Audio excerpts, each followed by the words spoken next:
Welcome, Atkinson marketers. This is marketing tip number 3, week 3, and we're happy to be here. Hope you're enjoying this stuff as much as we are.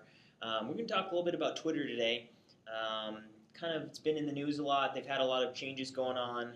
They have a lot of members, which some people are surprised by. So we are on Twitter. It's AGSM Marketing is our Twitter handle. My personal Twitter handle is Nick Footer. Check us out if you want. Check us out our blog at AtkinsonMarketingAssociation.com. So there's really 3 things that I wanted to talk about Twitter today. The first one, as I mentioned, is that they just surpassed the 170 million member mark, and they're expected to grow to 200 million by the end of the year. That's a huge base of people that as a marketer you get to interact with, that you can find out exactly what your customers are saying about your brand, about your products, and if you're not there to at least listen, you're really missing out. And that kind of feeds into our next point, which is why would I use Twitter? That's what I hear a lot. And the big thing is at least you should be doing, a very minimum, is just listening to your customer base. Listening to the people that are out there talking about your product. That way you can hopefully catch things before they get blown out of proportion if you have a problem with your product and you can fix it.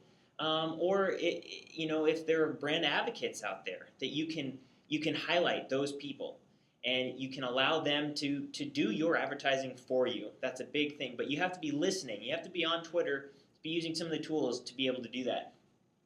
And that kind of leads into the next point, which is, if you're on there and you're listening, I hope that you're interacting.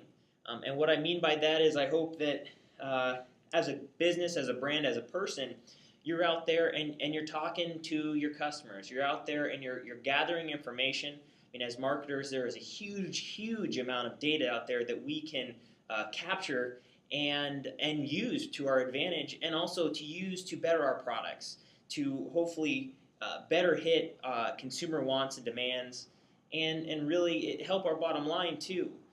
But the main thing is to really interact here and to gather that following and to help create that brand awareness also, but more importantly, show that you care.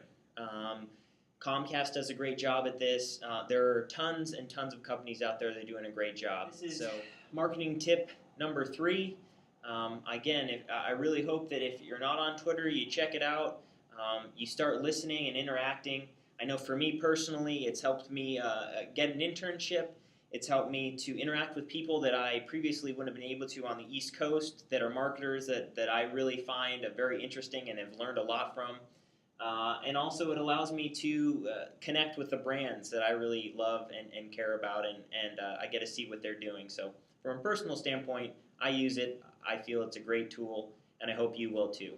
Thank you so much. And no spikes this week. I threw out my arm, pretty massive spike last week, so I hope that if you missed that, check out our clip from last week. It was a pretty legendary spike, a la Mike Hand, our statistics teacher. So have a great weekend, and thanks for listening.